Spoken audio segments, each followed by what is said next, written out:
All right, welcome to this video. This is a series that we have developed to help you gain a better understanding in how to taste blind wines in preparation for the WSET Level 3 in wine examination. So the way this works is I'm going to go through a tasting note. I've got some wines here in the glass, and I'm going to give you my impressions of what that wine is all about, all the way through the complete SAT. And then I'm going to give you a minute to kind of consolidate your notes and give some thoughts to it. And then I'll come back and we'll actually discuss the wine in the reveal. So let's get started. I've got a red wine in my glass, and this wine is actually it's clear, but it's got a pretty deep intensity. So the color saturation is there, and it's showing as garnet. There is a definitive slight browning or orange browning kind of around the edges, although the core is still remains pretty red. So when we have a little bit of amber, tawny kind of creeping in around the edges, but our core is still red. That's when we go to garnet. So a deep garnet color. Nose, the wine is clean. It's got a ton of aromatics. This wine is kind of pumping flavors and aromas out of the glass. So I'm going medium plus, almost pronounced on this wine for intensity level.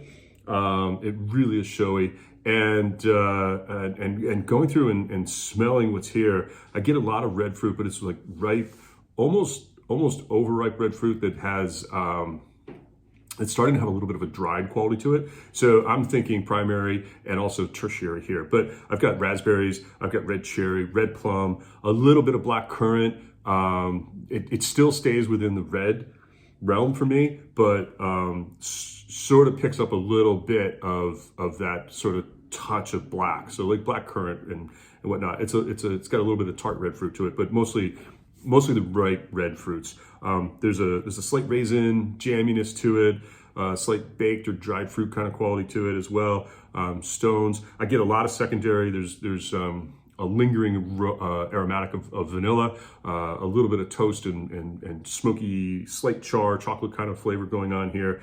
Cedar comes through, a little bit of sort of like what we would call baking spice kind of cedar thing going on.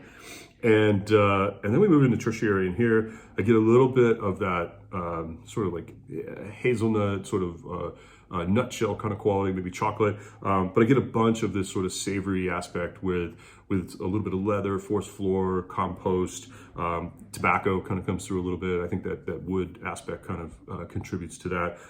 So there's a lot of complexity here. There's a lot of things in primary, secondary, and tertiary that are jumping out. So let's taste the wine.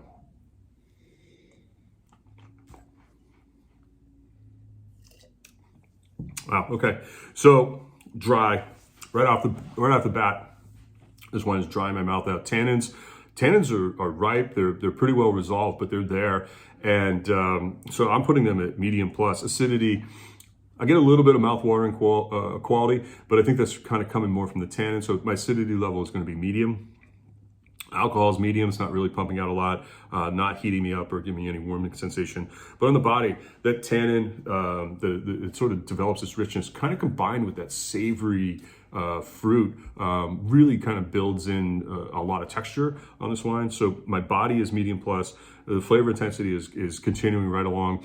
So I'm going to give that a medium plus, and I can taste this stuff for a long time. It's really lingering. That red cherry fruit, that chocolate, the vanilla, the cedar, the leather, everything is kind of continues in this wine for quite some time.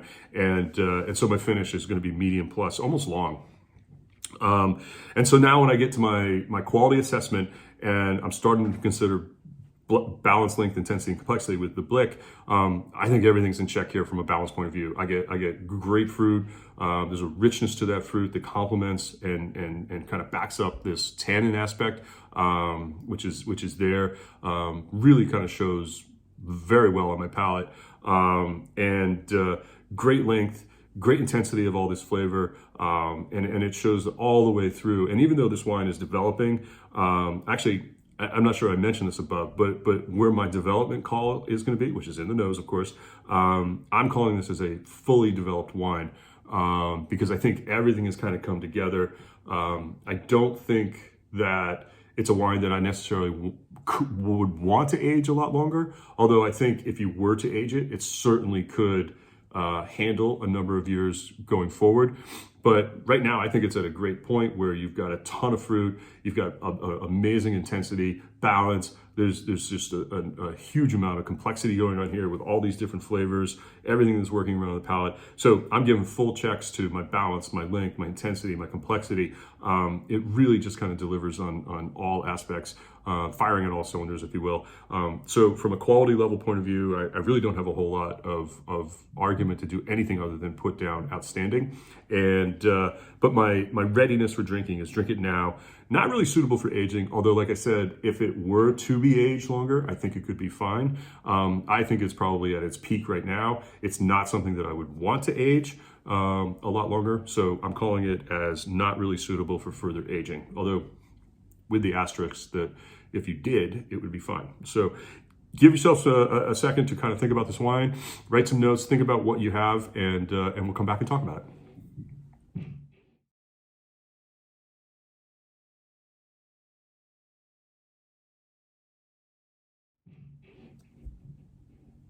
All right, so what do we have in the glass? So we've got a wine that has a lot of complexity, and that's one of the things that I tried to kind of put forward in my tasting note, and it's just not hidden. All the way from the second you put your nose in the glass, you're getting all of this savory, rich, foresty kind of aromatics wrapped around all this red fruit, and then all the way through on the palate, you get just these layers that kind of continue on. So this is a wine that actually comes from Bordeaux, and it is the Chateau de Pez, which is in the commune of Saint Estèphe, and the vintage here is 2000. So we're tasting this wine, I'm tasting this wine in early 2023. So this wine has got about 20 years plus in the bottle, and it is showing really, really well. I have had this wine since it was released. I had a case of it that I've kind of worked through over the years, and this is actually one of the better bottles that I've had out of that entire case. It shows really well, and I think really kind of exemplifies what, eventually we called it outstanding, or I called it outstanding. It really exemplifies what needs to be there for a wine to be called outstanding. It has got great aromatics, it's got great intensity, great flavor. There's really a lot of balance between all of these elements. The tannins are there, but they're not overwhelming. The fruit's there, but it's not overwhelming. Everything complements itself all the way through this wine. It's a real pleasure to drink. Alcohol-wise, I believe we're at 13 and a half. Just 13, actually. So definitely, just going back 20 years ago, an era when wines still had a little bit of restraint to them from a alcohol development point of view, from a potential sugar point of view, and I think that kind of helps. It helps in the longevity of this wine, that it's just not a big, overly extracted wine. It's got purity, it's got balance, it's got elegance, and really shows well. So an outstanding wine from Chateau de Pez in the commune of Bordeaux, called Saint Estèphe. So this is in the Medoc, or the left bank, kind of farther up in the northern side of that lineup of communes. And it has a lot of great intensity from the 2000 vintage. All right, cheers.